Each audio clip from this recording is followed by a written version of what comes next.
bori bilan yashashga odatlanaylik. Bori bilan yashashga odatlanaylik. Orzu havasga berilavermaylik. Bormi oling, yo'qmi kutib turaylik. Qarzga olib yemang u narsani, qarzga olib kiymang. Zarurat bo'lsa mayli. Qish keldi, ko'mir, zarurat, pulingiz yo'q, qarzga olib turing. Uyga tezroq ko'chib kirishingiz kerak, eshik romga pul bo'lmayapti. Qarzga olib turing, zarurat. Lekin bizni olayotgan qarzlarimizni hammasi ham shunaqami? Aksariyat orzu havasmi? Bu qarzni, mana shu kreditni zararlaridan protsent, foizlar. Kreditlarning aksariyati ribo bilan, foizi bilan beriladi. Bu esa ribo, gunoh kabiralardan. Isrofgarchilik, hashamat yana bitta zarari.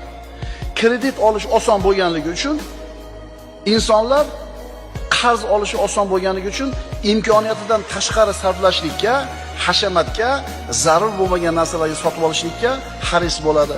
Agar shu qarz olish qiyin bo'lsa, qarzga birov pul bermasa yoki buyum bermasa, sabr qil, majbur yashaydi.